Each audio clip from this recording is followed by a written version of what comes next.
केवलं ज्ञानमूर्तिं द्वन्द्वातीतं गगनसदृशं तत्त्वमस्यादिलक्ष्यम् एकं नित्यं विमलमचलं सर्वदी साक्षिभूतं भावातीतं त्रिगुणरहितं सद्गुरुं तं Namami.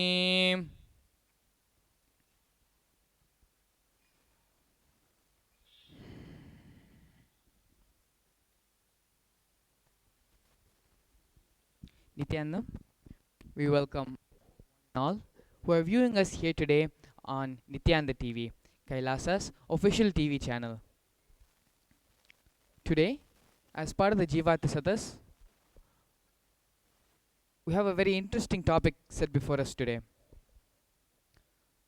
Swamiji, the Supreme Pontiff of Hinduism, Jagadguru Mahasanidhanam, His Divine Holiness, has been conducting a responsible voting for the past 26 years. Excuse me. Has been conducting a responsible voting for the past 26 years in an effort to revive Kailasa, to revive Hinduism, and to give Hindus a chance to choose the future of humanity, choose the future of Kailasa, give Hindus the chance to shape the future of Hinduism.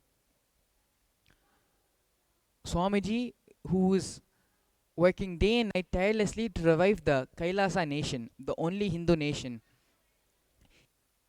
making the laws, rules, and regulations for the Kailasa ecosystem, has opened up the democratic voting for all of us, the Hindu voting for us.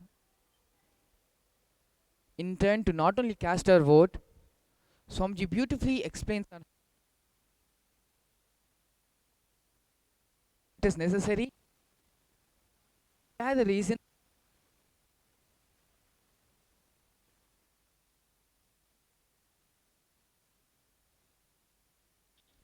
Without further ado, let us now watch a small video where Swamiji himself explains the importance of, explains how Hindu voting is something which is, the concept of voting is not something which has come from the modern era, but is there from time immemorial in our Vedas, in our Agamas, and including in our Itihasas as well. Swamiji also shares how voting alone is not enough, but in Hinduism, you are expected to share and have the Jivata Sadas share the reasons behind why you do what you do, the reason behind your choice, so it can help the future, it will help the posterity take decisions of their own. Thank you. Please stay tuned.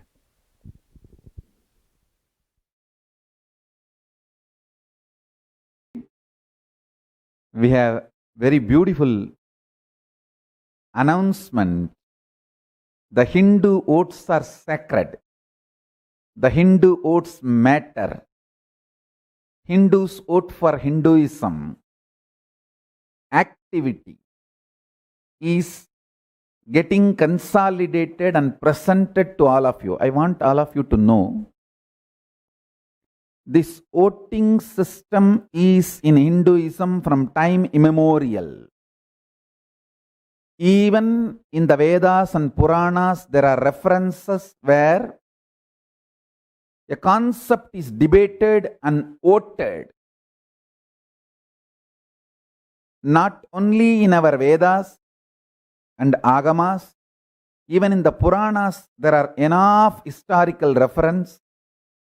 From time immemorial, this tradition was there, doing Vakyarthasadas, Jivarthasadas, Anubhava Mantapa discussions, and then voting for certain concepts, principles, ideas, decisions to come to conclusions. So that same tradition handed over to me from my Guru Parampara, and I have revived for last 26 years of my life. I have revived this whole system, and here I am presenting the whole system. The Hindu parliament system and Hindu voting system, the work we have done in the last 26 years in multiple satsangs, public programs, I used to explain a concept and ask for people to raise their hands to vote for this side or that side. If you many times, if you attended my live satsangs programs in those days, you will know very clearly. I used to explain a concept, then I'll ask whoever understands, cognizes, please raise your hand.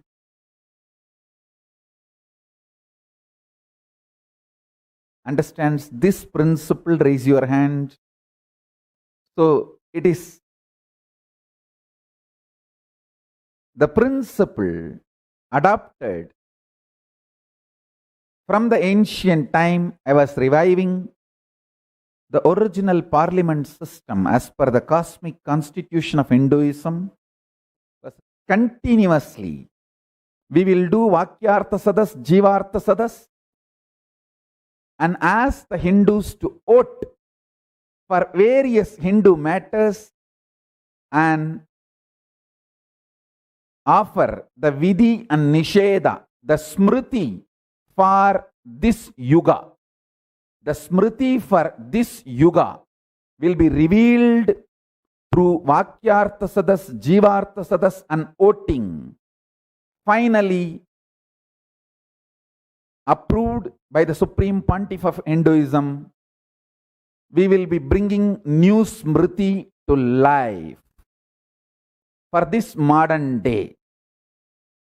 In Hinduism, active participation is expected. See, you may vote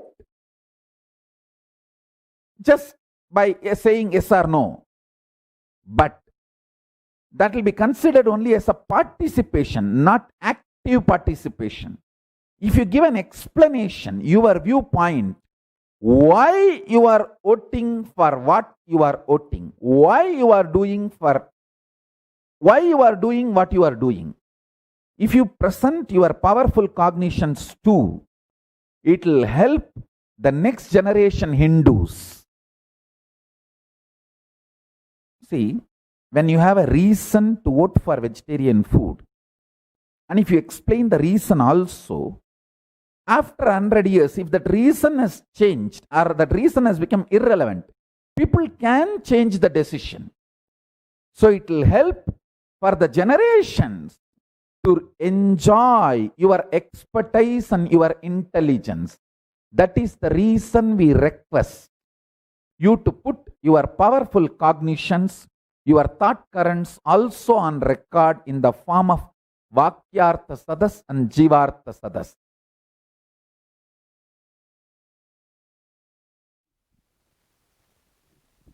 Yes. So, Swamiji had beautifully explained why it is important not just to cast your vote, to voice out your opinion, but also explain the reason and share why the logical conclusion or whatever could be the reason you have come to that stance. So, joining us today along on the panel for this Jivat Sadhus today, we have myself, Srinitya Mangalananda Maharaj, we have Srinitya Rajananda Maharaj, we also have a few devotees sitting with us, joining us from various parts of India. We have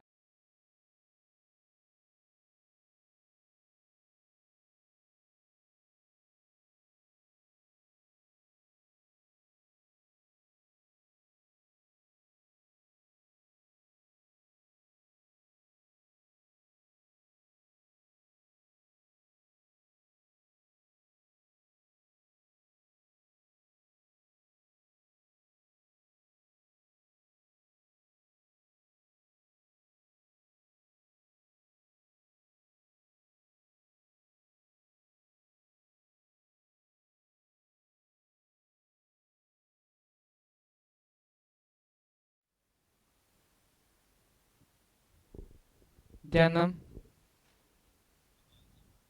ISA, are you able to?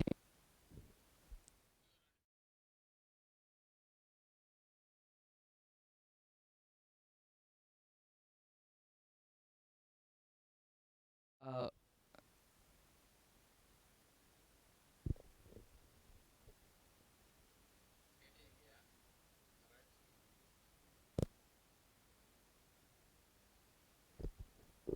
Are you able to hear us now? Yes, yeah. So, I had asked both of you to just share a little bit about yourself for all the viewers joining us here today, watching us for the first time.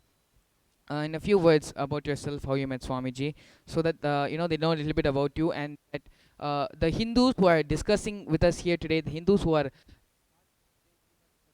they are not some random person on the road. They are all well educated, have come from well respected backgrounds, and when they have these cognition, excuse me, so these are all respected people in society who have well defined background, who are high achievers in their field.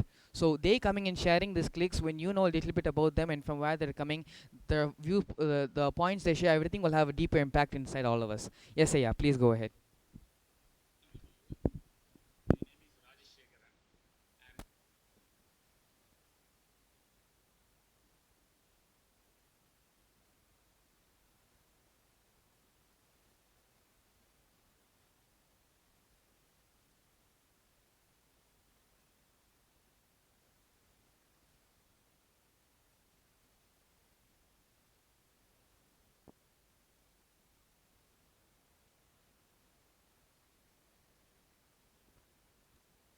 Yes, thank you so much, Aya. We also have Murli Aya with us here today. Yes, Aya, please go ahead. Murli Aya.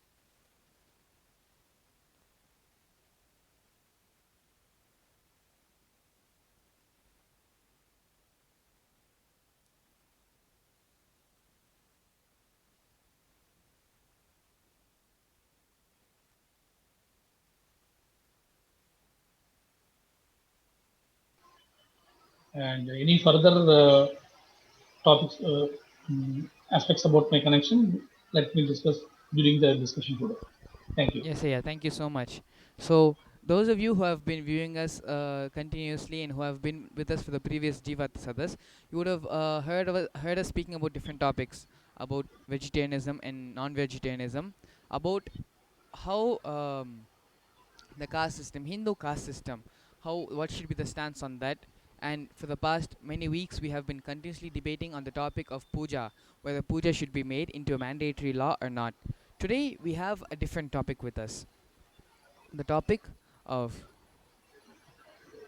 should Hindus allow religious conversion or not. So this is the topic of which we are going to be having the Jivata Sadas today.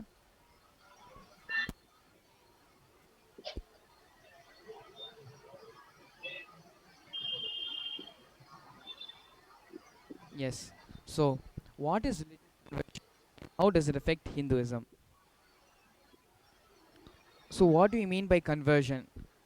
When we speak about religious conversion, there are many different religions convert in different ways, and in some of their religious laws and so on, they are expected to convert, and there's so many consequences. There's so much when you take a religion individually on how they expect on. Some religions force them that they should convert others. Some religion says that they will get their own version of punya if they convert. So there's so much to go on in this field of conversion. So, just a small fact here. According to the World Christian Encyclopedia, approximately 2.7 million converting to Christianity annually from another religion.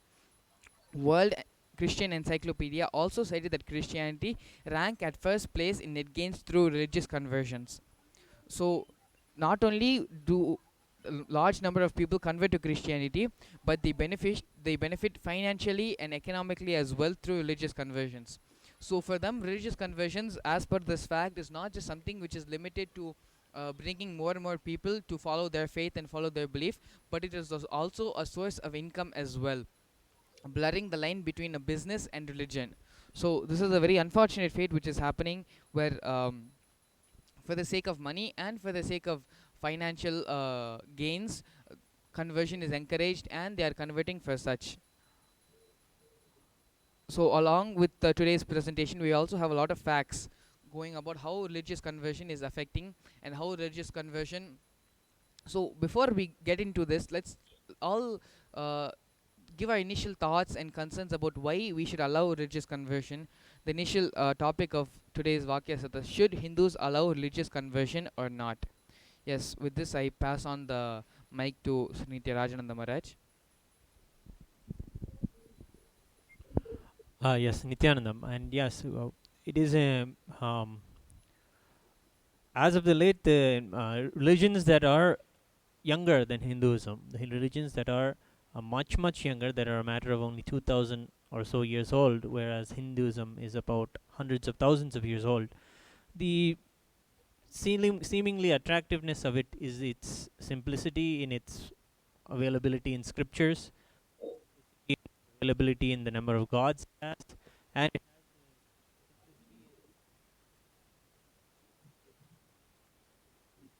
is also called in the world an organized religion. But what is Swamiji bringing out? What is Swamiji doing? He is saying Hinduism is.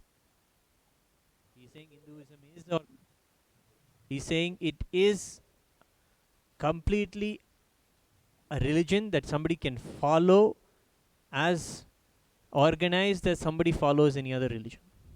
It is possible to do that.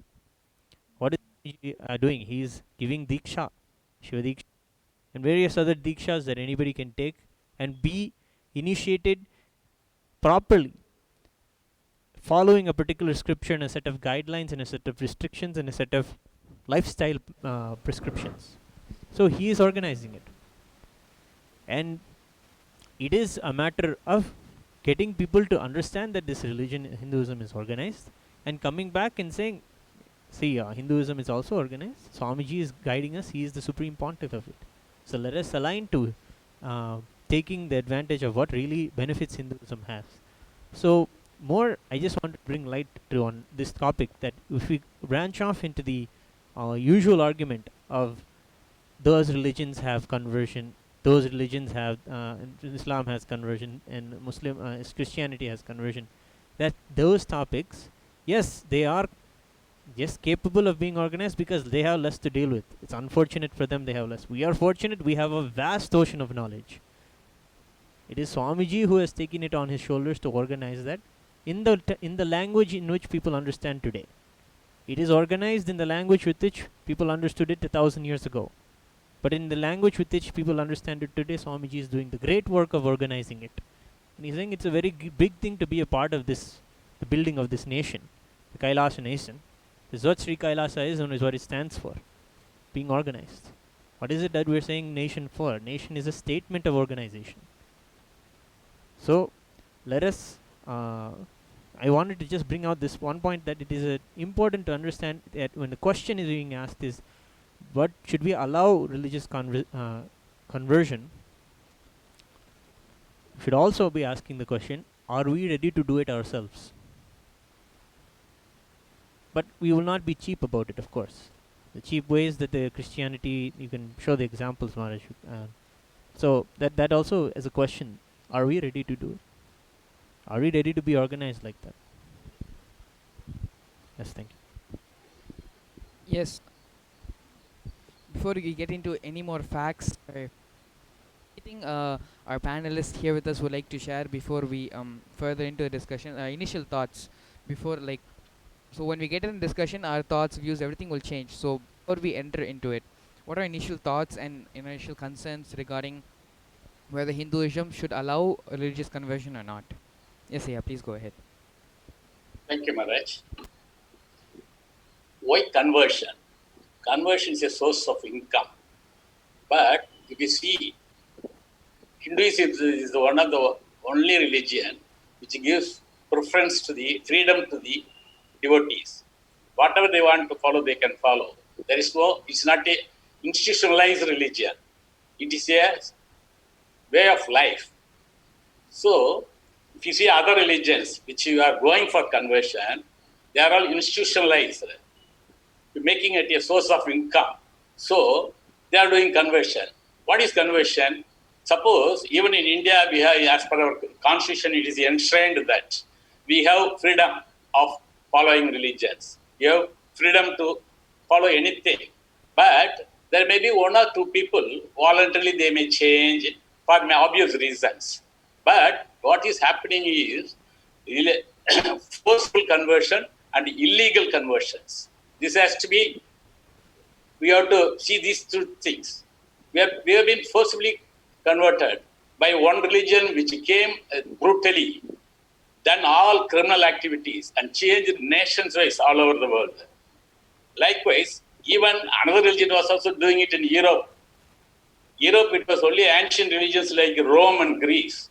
They were following worship of deities. They had different gods, and paganism was there. They rooted out paganism and destroyed them. Like even if you go to USA, there were aborigines. They were following their own system of religion, like Africa, everywhere. These people, they went, murdered, criminally attacked, and forcibly changed and reduced the population to have more numbers, to have a source of income. So this has to be addressed by us. I request Murli to add. Thank you, yeah. Should Hinduism allow religious conversion? I'll tell you, when I think back about my school days, when I got in the social science as a subject, we were taught about these different religions. At that time, I used to not even think, I should say, because it was very subtle, subconscious level. Like as a Hindu, we had many gods, and Christian will say only Jesus is God, and a Muslim will say Allah is God. And I didn't think of Christianity or Islam any more than that. I didn't give that word Christianity any more meaning than that. And it is only after coming to Swamiji I realized that Hinduism means a lot more than that. And also I realized that we have a lot of rituals, a lot of meaning into what we do, a lot of purpose into what we do, and all that. And that depth is quite lacking, is what I feel in Islam or Christianity. Yes, they may teach some values, they may teach some good values, they may teach societal values and all that, but they don't have any spirituality behind it. Like they don't have anything, any process by which they ensure that people are imbibed that. They feel that it is enough if they just declare somebody as God and immediately everything else follows. But in today's times, when life is so diversified, when people have hardly any time for God. Even in Hindus, we'll see that they, on their way to their office, their workplace or school or whatever, a Hindu just kisses his fingers when he sees a Ganesha idol on the road and does nothing more than that in the name of prayer worship. So when things have become so shallow, it's very easy to convert them. So should Hindus allow conversion or not? If it happens in the right way, like if they really have sought out a deity or a way of life where that system of life is okay for them, then it's okay. But now things have taken such a bad turn that these people are hell bent on making more and more out of their population, and it appears now that their very ideology seems to be alive only because of the number of people who say yes to that. So that sort of thinking, I don't think is a healthy thing. If people want to go there, yes, they can. We Hindus can allow that. But luring them with some material benefits and ending up ultimately abusing the religion which they came from is simply not acceptable. So, and we don't know, we still have not evolved to such a level where we can convince them that they have been forced into it by trickery and cunning. So, at the moment, I don't think Hinduism should allow conversion. The way that things stand up now, as of now, maybe when we manifest more possibilities, bigger miracles, as a practicing Hindu, maybe then people will automatically judge for themselves whether they want this kind of life or that they can content with that. So maybe at that time we can allow conversion. But now, as of now, I will say conversion should be a taboo. This is my opinion. Thank you. Nityanand, thank you so much, Aya. Yes. So there is one thing which has been going through my head for the past ever since I found out about the new topic. So actually, excuse me. So actually, what I had imbibed from what Swamiji had said over the past many satsangs I've heard from him, the concept of conversion itself does not exist in Hinduism as such. When someone sees Hinduism, is inspired by Hinduism, they come and they receive the initiation, the Diksha, whether be it the Shiva Diksha, the Gayatri Diksha, the first fundamental Dikshas. Even our own devotees, our own Sangha members, we the first few Dikshas which we receive from Swamiji is the Shiva Diksha and the Gayatri initiation from Swamiji. So the initiation into Hinduism is just a formality, but in terms of conversion, that idea and concept itself doesn't exist for us. If someone, like beautifully in the Brahma Sutra satsangs, when Swamiji was expanding on them, he had shared that when you decide to, when you are working with a guru, when you are already following a guru and you feel that this guru is not helping you in your spiritual growth anymore, that you have been very stagnant in your spiritual growth, Hinduism gives you the freedom to move on and find a new guru. So in retrospect, religion also is the same way. Whether you follow Hinduism or whether you follow some other religion, finally the end goal is pretty much the same. Everyone is trying to attain moksha, trying to attain enlightenment. So the path we choose may be different, but fundamentally the understanding which we all carry is that to make everyone enlightened. Finally, even Swamiji's goal, he is reviving the Hindu nation for the purpose of making everyone enlightened. In Hinduism, it is the most easiest way to bring people to moksha, to give the enlightenment experience to everyone. So Swamiji is reviving the Hindu nation at large. So, but the purpose why even the Hindu nation, why Kailasa, the purpose of that itself is to make everyone experience the ultimate, make everyone experience enlightenment, give everyone moksha. So this, even if you take it in the concept of oneness, of Advaita, how can you differentiate your religion from another religion when everything as a whole is oneness? All of us are in different ways trying to travel different paths and achieve the same goal. But the problem with this is, as Hindus, we understand, we respect, and we have open arms to all religions, all practices. In our own religion itself, we can actually pretty much divide into almost thousands and thousands of religions as per the Wikipedia definition of religion. The Wikipedia definition of religion is one source book, one set of faith beliefs, and so on.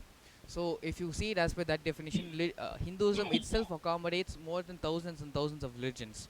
So each religion, each path, Hinduism is not just a religion. I think the word religion itself is too small to define Hinduism. Hinduism is much more than that. Hinduism is a way of life, is a lifestyle of living. It is a greater science. So the definition, we are categorizing Hinduism itself under the wrong terminology. Hinduism should be classified as a greater science, because as per the Western definition of religion, Hinduism does not fall under that category. As per the Western definition of religion, Hinduism is equivalent to almost more than 10,000 religions. The amount of source books we have, the amount of devatas we worship, the amount of sampradayas itself we have. If you look at it that way, Hinduism is equivalent to thousands and thousands of religions put together. So if you look at it this way, there is no such thing as conversion. It is evolving from one spiritual path to another spiritual path, finally leading us into the same goal of where we all are living in the space of enlightenment, living in the space of Paramashiva. And this is one small point which I like to add. Yes, Maharaj? Actually, we are evolving, but the evolution is guided through gurus. The evolution is guided by actual people. Just like how maybe in another religion, the clergy of that religion are sitting as the pontiff or whatever, and they sit as the reigning.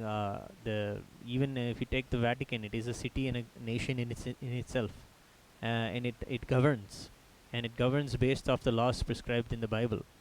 So in the same way, in Hinduism, yes, there is we do naturally evolve and have the. It is a greater science. Because it is a greater science, we are extremely accommodating to all the religions and very tolerant of them.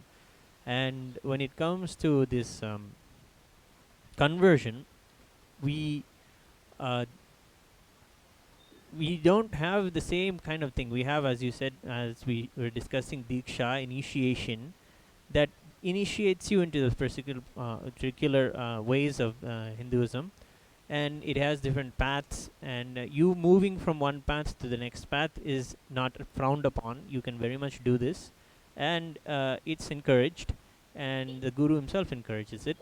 And the handover, actually, the Guru says, it is time for you to move on, or the Guru says you take on the next. It is always for the person's individual's enlightenment and for the individual to experience the highest. So when it comes to the uh, context of conversion, we don't do the cheap methods, at least, of a conversion where we put fear and greed into people, and then can make sure and tell them, if you don't take this, you will be put into hell, and if you don't take this, you will not have the greed that they promise in some religions. After you die, what happens in heaven? That the greed for that, neither for the fear of hell. We don't use these as the cheap way of these tools to convert people. We use an individual's personal seeking of their own enlightenment to enrich them and take them onto various paths of the religion itself. And that's what the question then should be: are we going to allow this fear greed based conversion? I just wanted to add that. Thank you. Yes, thank you so much, Raja Maharaj. So, with this, actually, before we move on, let me just present another fact, and then we would let's continue the discussion. Yes. So, it is in this light that we must view the Gar Wapasi of nearly 300 so-called Muslims of Haryana to Hinduism in two recent instances. The earlier one occurred on April 18th, when 6 families with some 35 members returned to Hinduism in Danada Kalan, a village in the district of Jind in Haryana.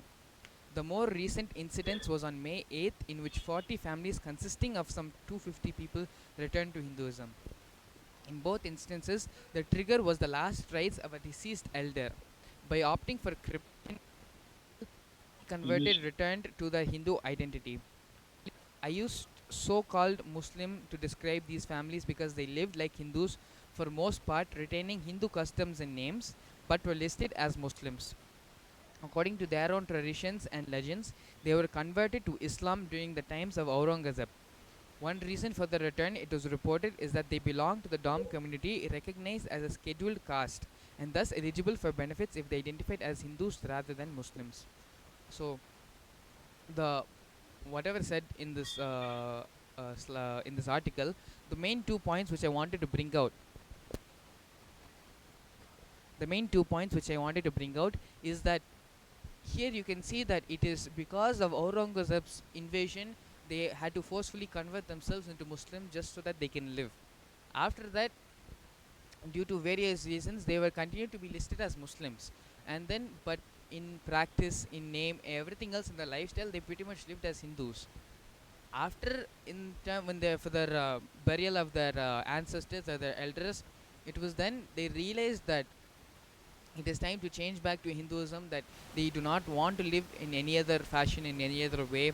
The way their lifestyle and how, outside how they project themselves to be should be realigned. They should bring themselves back to Hinduism. So this is one village in one part of India. Like this, I am pretty sure that there are hundreds of places, hundreds of villages where in practice they will be living Hindus. In their names they would be Hindus, but they might be listed by the government or publicly as Muslims and Christianity. Fundamentally, Hinduism is not something which is just a religious belief and a faith which we follow. Hinduism resides in our DNA. For generations, our ancestors, they were much more smarter than just introducing a source book, introducing a religious faith, and trying to get a huge gathering behind them. The purpose of religion itself was the purpose to give everyone the enlightenment experience. So our masters, the whole context from which they worked with was completely different from the context and from the standard from which other people had introduced their religions. So with this, even the science of Gotra, I don't know how many of you know this, but even Gotra, why a person is affiliated to a Gotra, and why is that Gotra so important to retain? It is, for example, if you are Bharatwaja Gotra, all the science, all the knowledge Bharatwaja revealed and he gave to the world, all that is embedded into the DNA of all those who are his descendants. So that is why those who have the Bharatwaja Gotra, when the master awakens the Kundalini, awakens the DNA, it reawakens all the knowledge, all the science which is embedded in their DNA. So this is one of the powerful ways our masters have protected our ancient sciences, where it is not dependent on any person to have the knowledge within this inside their head, or any books or any physical copy. It is, they have neither dependent on a physical copy nor on a mental copy of a person's knowledge. They embedded it directly inside a person's DNA, whether even if a person forgets or the book gets destroyed, it'll continue and live on and on and on inside the person's DNA. So this was a very powerful science which our ancestors had mastered, and through this science they had protected the whole Hinduism. So the very context from which our masters functioned was a completely different level, and they cannot even be compared with other Abrahamic religions such as Muslims and Christianity. So it is like a different scale altogether. They are, Hinduism is in a league on its own, where it cannot be compared to Christianity, Muslims, or any other religion which we have in the modern era. At this point, what I'm trying to bring is that when such science is embedded in our DNA, naturally we will feel more and more complete when we live in that kind of a lifestyle. When we live the way our ancestors have laid down for us, only then it'll bring a certain sort of completion inside us. So even then, they had to forcefully convert themselves for the sake of living. In course of time, they had brought themselves back to the Hindu customs, Hindu lifestyle, because that is what was apt for them. A fish will be able to swim only in salt water. It will be very difficult for certain fish, for sea fish, to come and live in the freshwater rivers, freshwater lakes. It is the same way. A fish, when its natural habitat is salt water, it will always go back to the salt water so that it can live happily, it can live peacefully. This is just a small point I wanted to share. Yes, Raja Maharaj. Again and again, the world is understanding that Hinduism is a greater science. It's not just a religion to follow. It is a greater science because people are saying there is actually more um, beneficial, eco-friendly, life-friendly, life-positive, and just makes you have a good feeling about life. And hence, people have realized that in the same manner as they realized how it is much, how their own identity has been changed for them, and how it is not just a matter of having to follow the identity. Actually, the community that uh, decided to opt for Hinduism was trying to be so because they wanted to fall into the category of a scheduled caste, so that they have the entitlement and the benefits of such a of this privilege. So, but the realizing that Hindu method of things and the Hindu way of life is actually much more actually a greater science. It benefits each other and it benefits the world much better. This is good that it's being noticed more by people, that it is actually about not about what God you follow, it is just the lifestyle you have and how it actually is more better for you and me to coexist.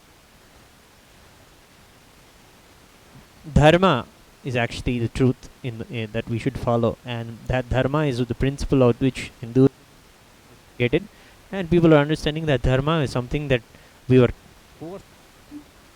but it's actually much better to coexist in the new rules that are put, that are based off some different fear or greed.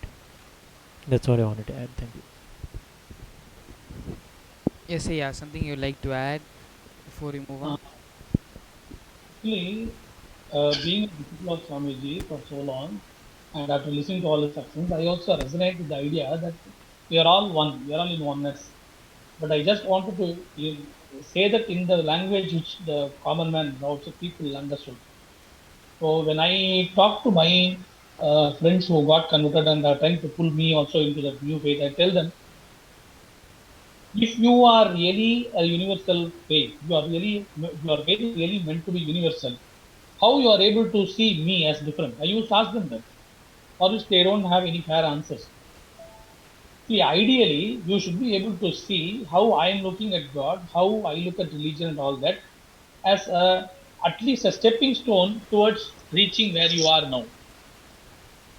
As a part of you, you should be able to see me as a smaller possibility than what you see yourself as. Ideally, that way. The next level, at least you should be willing to do that. If you see me as an alien, if you see that I will not come to the same highest space as you have come, if you see me as somebody who will never get the ultimate blessing from the Supreme, let that Supreme be anything, whether it is Hanuman or Shiva or Allah or Jesus or whoever it is. If you don't see me as somebody who is capable of reaching there, then how can you call yourself as a unique faith, a universal faith? No, you cannot be. And with this, the friend who actually converted, he actually so-called conceded defeat. He said, "I'm very sorry that I can't answer you this. If I think if we discuss further, our friendship will get destroyed. So let us stop that topic here itself." This is the response I got from the person I talked to. And I recognize that we are all one. I'm able to see that everyone will ultimately come to this understanding.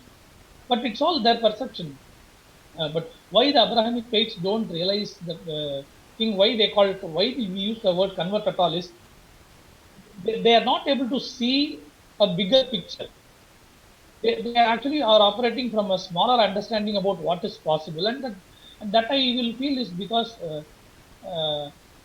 the place where the religion originated, these Abrahamic faiths are otherwise even sarcastically called desert religions.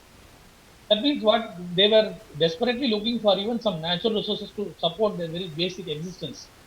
Whereas Hinduism was born in India, where it's a land of plenitude, abundance, and all that. So we were not looking up to God for any basic survival needs. So we were looking at something higher. What beyond just eating and sleeping and earning and whatnot.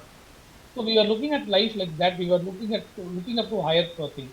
But the origin actually has got a say in what they call as ultimate truth, is what I will say, and that is why they call their religions as ultimate truth. And they operate from that context. They will say that whatever we go through is just science. It is nothing to do with spirituality. But in Hinduism, science and spirituality are not two different things. Rather, they are concentric circles. Whatever you call as science is just a tangible part of spirituality, and whatever spirituality is the unmanifested, intangible part of science, like that. So they both are concentric circles. That's how I view it. Thank you. Okay, I would like to add one or two. Hinduism is not only a way of life, it is a science. That is why the science of enlightenment is available only in Hinduism. That is why this is a very ancient religion, still surviving despite the brutal attack by Islamists, and also cunning conversion by the Christians. Even in the Abrahamic religions, you see, Sufism is there. Because there are no enlightenment, they became enlightened. And when they were attacked by their own religious people, but still that Sufism, if you go to even India, if you go to the desert area, a lot of Sufi saints were there. So the enlightenment concept is only eternal, that is going to last long. These religions, Abrahamic religions, leave Judaism, other two religions has only recorded history. Hinduism, if you go and search the net, everybody accepts that they not find out since how long Hinduism is prevalent. That is a strength of Hinduism. Mostly these Catholic Christians, I think the Protestants, they don't even consider them as Christians. What they do, if they come to India, they follow our spiritual practices. You can see in the social media, YouTube and all, how they wear kavi and sing and doing aarti and all in the church. They decorate as if it is a temple. So they are following wherever they are there, maybe in Africa, anywhere, Latin America, they follow their own system where it was alive, original system. So they mainly because they are institutionalized, their history will be very shortly. The conversion is not going to do any good thing for them. Why they are doing conversion, especially Christians? In Western countries, practicing Christians have reduced. There is only now atheism and agnosticism. If you see the count I have seen in the net, they have increased more than the practicing Christians. Even when I go to US, I found that churches are being sold. They are selling the church. It's not Bible there. That is why they are coming for count and making wealth. Swamiji once in a session said, now the tobacco is the worst for the health of the people. But Vatican is holding 65% of the MNC tobacco companies. Why? It's only a money-making industry. It's not. They're not passing any good thing to the people, the devotees. That is why they're frustrated. They're in depression. They're coming out. They're not practicing. They're not going to the church there. But in India, I have met many people. One day I was coming by an auto. It was driven by a true Islamic. But he is also having Tiruchendur Murugan. Then I asked him, sir, originally we are from Tirunelveli, still I am going to Tiruchendur. He says, he is bold enough to say, because only because forcible conversion they become Islam, followed Islam or Christianity. That DNA is not changed. Actually, they are following the practice. Everything we are following. So it's not time. They will also be changing. How long they will be frustrated, keeping quiet there? They will start revolutionizing. They will be coming back to Hinduism as far as India is concerned. We know we are still following democracy. Hinduism following democracy. What is happening in Pakistan? The world knows. Even UN knows. So this is not going to give them any benefit. They are ruining themselves. They will be other religion, like other religions. They will be after some 100 years, 200 years, they will be gone.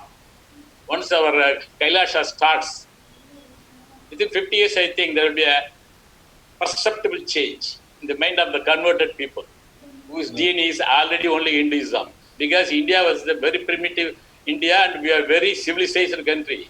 1,000 years before, we were leading in economy also, not only spiritualism. Only because after industrialization in Western Europe, they came here for market. Actually, they came for buying raw materials, selling finished goods. They saw that we are not actually aggressive. We are not militants. They cunningly started changing the people and acquire the country also. They're driven away now. Now it is changing. That's what I would like to add, Maharaj. Thank you so much, Aya, to both of you actually. So both of you have given different viewpoints, and Raj Chikanaya had beautifully gave an example for the point I had shared earlier, where even though forcefully they had been converted to Islamic or to other religions, living Hinduism is inside their DNA. That is something which is beyond them, which without their knowledge, by practicing and by following it, they are getting a subtle fulfillment inside them. So that is the strength and depth which Hinduism has gone to. Very beautiful, Aya. So here we have a question with us. Statistics show that conversion doesn't happen in Hinduism the same way as it does in other religions. Is it because Hindus don't allow conversion? Should Hindus alter their ways to change this trend? Yes, so I'll be passing the mic on now to Rajananda Maharaj. Worth reading again. Statistics show that conversion doesn't happen in Hinduism the same way as it does in other religions. Really, it is because Hindus don't allow. I can't hear you. Hindus alter their ways to change this trend. There is nothing to alter. It is just following. But because of the pressure or the influences of the religions that had more money, because of those because we got nothing.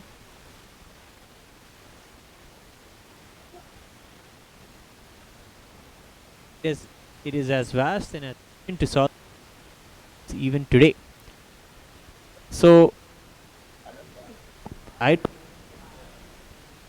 it's ways people need to change. We don't technically need to change the religion itself. We need to open people's eyes to what actually the religion is.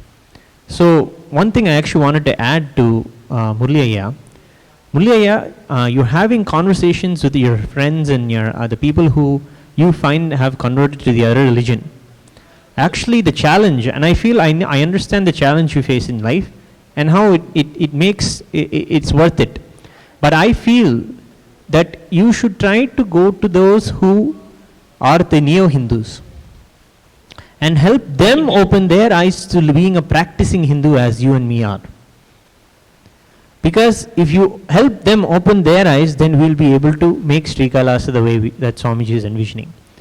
Because it is, as Swamiji said, the ones who are the neo-Hindus are the ones who are not living Hinduism as a practical life solution. Where is the method? Where is the prescription? Have it start with Swamiji. Start with how he has organized it. Start with how he has brought it into giving us unique experiences in life that no other way, nowhere else we are able to get. And from there we can have a beautiful journey because it is guided. It is under his hand. It is organized. It is something that I can follow. Though so many people are just leaving this religion, Hinduism, and converting because they just have a frustration in the unorganizedness of it, in that they are not told about it enough. Organization is how much often you're told about the religion. People are not told about the greatness of Hinduism enough, and hence they find their ears are open for other people to come and hear the greatness about their religion. That's it. That's actually it. We have not spoken enough. We have not opened up enough. We have not told enough to the others that how great Hinduism is, how great Kailasha is, how great Swamiji is, and how he can really guide us and take us through and make us into better Hindus, practicing Hindus. And you can personally feel. So it is like a suggestion, but also it will help you also feel the satisfaction that you may be seeking in helping others in your life or the people around you, to say, yes, the other people in the other religions are unfortunately bound to it for some reason or the other. But we are, as you said also yourself, they have a sense of oneness, they have a sense of togetherness, and those come from their religion, and that those questions can be asked. But as you said, the conversation has ended with just, I'm in a separate religion now, you're in a separate religion now. If we continue this conversation, how can we have a relationship? It has ended like that. But what to do? That religion has restricted them such that they cannot move from this side to that side. But our religion doesn't have that. You can very much have a continued relationship with someone who is Hindu and give them the opportunity to be part of Sri Kailasa, give them the opportunity to be initiated by Swamiji, to fall, to discover their own peace and religion through many ways we're discussing about puja and all these ways. So it is not that Hinduism should alter its message. Hindus should open their eyes to what the purpose of Sri Kailasa is. That is my answer to this question. Yes, thank you so much, Raja Maharaj. Something our panelists would like to add before we move on? Replying to Raja Maharaj, I would like to say, in Swamiji's language, the context, why they idolize their God. It is from there the whole thing starts. Or rather, how they look at themselves.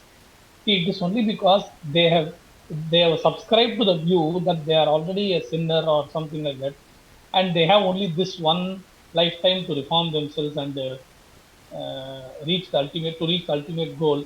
They even get converted. See, we Hindus, we practicing Hindus have got the idea that we have the eternity of lifetime to reach wherever we need to reach. There is nobody in high heaven waiting for us up there to see whether we follow the ultimate principles to reach there. Swamiji is talking about completion. Means what? Even when we don't reform as quickly as he expects us to, he doesn't become angry with us or something. He becomes ferocious. He becomes angry. He doesn't become angry with us for not complying to whatever he's saying. He is saying the same thing in multiple ways. But in their case, it's not like that. They don't have such a multiple ways, and or they don't have the time or whatever it is to uh, make the reformation happen. So it is that urgency that makes them do whatever they are doing. In that sense, they look at our saints, our gods, as mere humans. Even now, my friend who got converted, he says, "You are praying to a human being. You are idolizing a human being." I say that no, come on. I see the divinity that expresses through that human frame, and you don't feel that. So that is where I feel I am unable to convince him about what is there.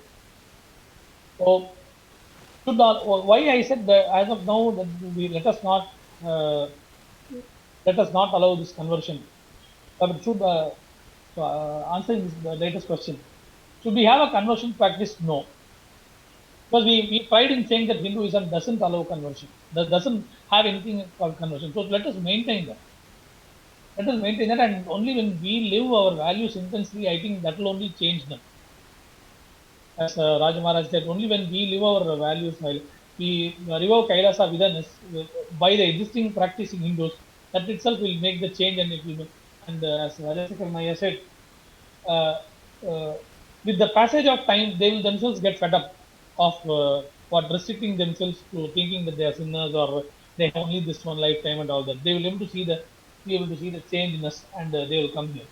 So let us not have any rule regarding converting to be a Hindu, but by going away from Hinduism, I think we should have some strict laws, because we don't want to lose some what prospective good DNA thoughtful people to other faiths, and that getting spoiled, or other one and go to a lower consciousness. I mean, so this is my idea.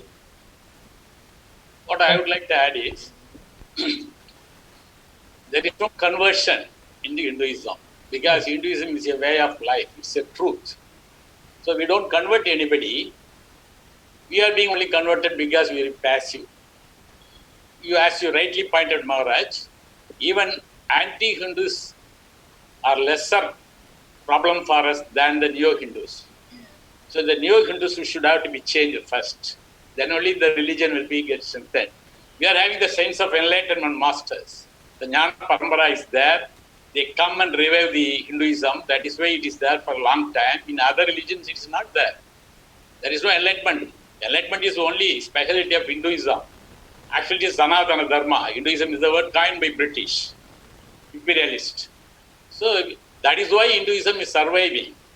Even when the education was changing Western, Ramakrishna took avatar, and like Vivekananda, Saradananda, he created 30 people. They went all over the world, Western countries. They brought our own system of education. That's being revived in the global also. Paramahamsa Yogananda has done it. So we can be proud of our masters. They are capable of keeping it further and change. Now India has become an economic power. So the conversion will not be that much easy, but they are keeping them in poverty. You see the Christianity, even though they are coming and doing conversion, they are still in the poverty line only. They are not uplifting from the poverty. Economically, socially, they are not doing any justice to them. They really understand, as you said, the neo-Hinduism has to be curbed, and they have to be changed to make us a practicing Hindus. I think it has started happening. We can pursue. Even when I was a manager, I have to interact with all type of religious people. There are good people there also. But the problem is there is no enlightenment science. They cannot stand for long waiting. Now Christianity has been crumbled. Only the brutality is avoided from the society. Even Islam will ask to give up. Now they are not coming and converting maximum. Only through conquering the countries they were doing. Thank you, Maharaj. They feel that actually they are following a particular religion. I actually tell them when I talk to my converted friends, stop thinking of religion as just in terms of one book, one prophet, one messenger. That framework. One religion actually ultimately has to manifest as a way of life. For how many more years will you keep saying, look at my God, look at my book, which is so great? When will you people become like that? When will you start practicing that way? We don't actually have these values because somebody told it in some book. Our rishis actually practice it as a way of life. We worship our saints themselves because looking at the saint from any dimension, from any angle, they are living the Vedic teaching. They are living the Upanishadic teaching. So reading the Upanishads and or reciting the Vedas and following the Vedic rishis are both the same. So don't say we are idol worshipping. We are worshipping humans. The human is only the body. Their very way of life is what the Vedas has taught. Now you say that your Bible is teaching you great values. Can you show one person in the contemporary world who is actually an ideal Bible follower? So they can say, you don't need to read the Bible, look at him and you can follow that. That you don't have. So there is no updation. You still hold on to that one book. We apparently worship some saints, we apparently worship human beings because they follow the religious teaching. So that you don't have any religion. And again, they don't have any answer to my argument. So this is what I want to tell the world. Thank you. Thank you so much for your sharing, Aya. So, before we conclude today, there's just one fundamental thing which I wanted to bring back. As Raja Maharaj had shared in the beginning, we are the oldest religion, we are the oldest way of life. We have been living, our science and the way we have been living is the longest on this planet. And everyone else who has come after that, all the modern religions who we are seeing now, all of them have come after us, have come just not even more than a few hundred years back. So even in this way, we are the largest and oldest, we're not the largest, but we are the oldest religion. The other day, Swamiji had beautifully said in Satsang, where even Buddha was a disciple and was initiated by the Mahanirvani Akara. And after he got the initiation and the experience from Mahanirvani Akara, he went on and he created his Sampradaya, which has now transformed itself into religion. But Buddhism, Jainism, Sikhism, all of these are evolved from Hinduism. Being the oldest religion alive, it is very much possible that even the other religions, all of them have also come and have been birthed out of Hinduism. So when we look at it in a broad way, whether should Hindus accept conversion or not, religious conversion or not, the very question itself is wrongly framed. Because if Jainism, Buddhism, Sikhism are also a part of us, it just takes a little bit more of research, a little bit more digging to make the connection of how even other religions are also from Hinduism, how they have taken the initiation and science from Hinduism and have made it into a separate religion. In the due course of time, the dilution and so many things might have happened. But originally, everyone has come out of Hinduism, and Hinduism is the panned religion for all the religions which we are seeing now in the modern era. So in this context, there is no conversion, because you're doing what? You're converting from one religion within Hinduism to another religion within Hinduism. It is pretty much the same thing as saying that today you'll be following you'll be a Shaivite, tomorrow you'll be a Vaishnavite, and that is very much allowed in Hinduism. It is more or less the same thing, because even as per the Western definition of religion, Shaivites have their own source books, their own Devata, their own set of beliefs. When you come to a Vaishnava, things will slightly alter. So Vaishnavites have their own source books, Vaishnavites have their own pantheon of deities. Everything is different for Vaishnavites. So within what we call as Hinduism today, that itself can be split into 1,000 religions. Inculcating and integrating few more religions part of us should not be a problem for us. We should be open to that. We should take the responsibility and show how the source of everything they have come, the original source is from Hinduism, and how over time it has been diluted, been misguided, misrepresented, and how original things from Hinduism have been taken and altered, and they are calling it their religion now. So through this question, through this Vakyata Sadas, this Jivata Sadas, fundamentally I think the purpose of this, why Swamiji wants this to be discussed, is where we come to the understanding and conclusion that even Christians and Muslims who have done so much of damage and destruction to Hinduism, to Sanatana Hindu Dharma, it is our responsibility as well to inculcate them and to bring the signs of enlightenment to them as well. Finally, if we also continue the same path in which they have gone through, which they have done to us, if we do the same path, then it is only going to lead into more and more destruction, and it is not going to fulfill a purpose of anyone.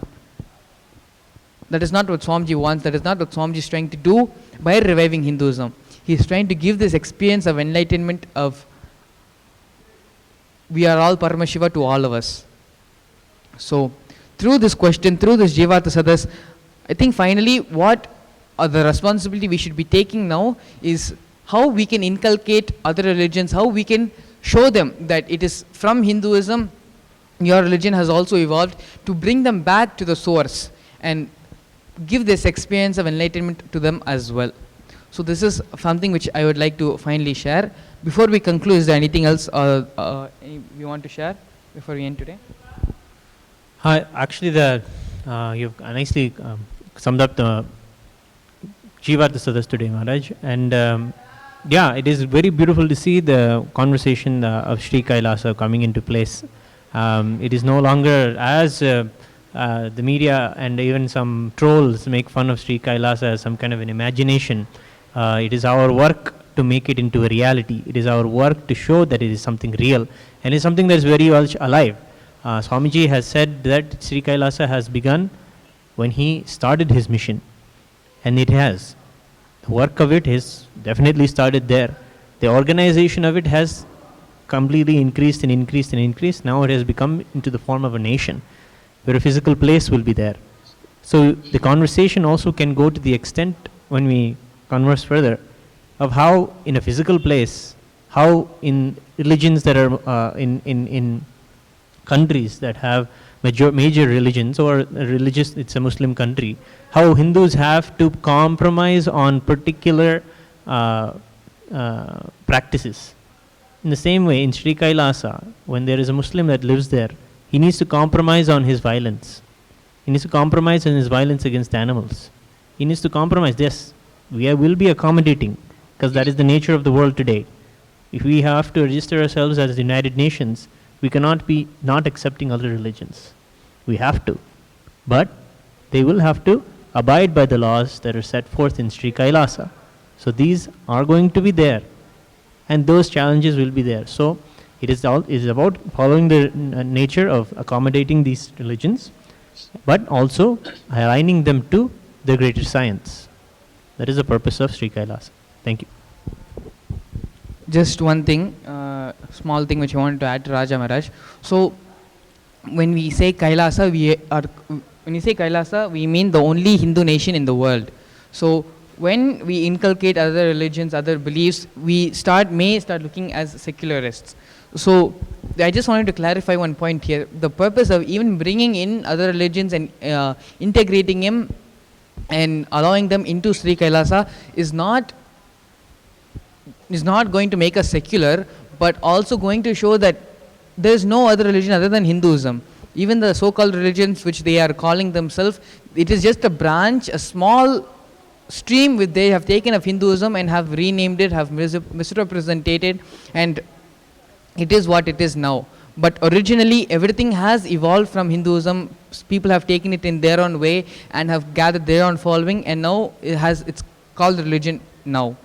But fundamentally, when we are able to bring back that link and bridge the original source scriptures, the original Hinduism, to the religion which the so-called religions they are following and practicing themselves now, we will be able to do the job of integrating all religions, all sampradayas into Hinduism, and we'll be able to give this experience. Finally, ultimately, what is the purpose of even creating Kailasa? To give this experience of enlightenment so that the science of enlightenment is practiced freely. So when we are capable of bridging the link and showing how even other religions are just a part of Hinduism. For Buddhism, we know. For Sikhism, we already have. Jainism, all of these religions are also a religion in its own term, but they have evolved out of Hinduism. The same way the other religions are also evolved out of Hinduism. It is just a little bit of effort, research, and our responsibility which we need to take up and bridge this link and educate people about this. And we are not telling them any stories or any fantasies. We are just researching and telling them the truth. It is a fundamental fact that Hinduism is the oldest religion, oldest sampradaya living. Everything else is something which have come out of it, is something which people having their half-baked experiences trying to create a following on their own. Once we bridge this gap and show people the true science, how their half-baked experiences can become a full experience and they can achieve a higher level, vibrate in a different frequency, then the true purpose of Sri Kailasa will be achieved. This is a last point I would like to add. So before we conclude, is there anything our panelists would like to share with us? That's a good idea, Maharaj. When we allow other religions to actually coexist with us, it's a way of making them realize how they can also become a part of us immediately. They will realize how only what we have already here is what they are going through, and that is what in the converted world they are unable to see. So it's a nice idea, I will say. Thanks to Swamiji for making this happen. Yeah. Yes, thank you so much, Mullayya. Rajshekharanaya, any last words before we end today? Yes, there's only one point I would like to highlight that actually. Hinduism, the main point for Hinduism is tolerance, religious tolerance.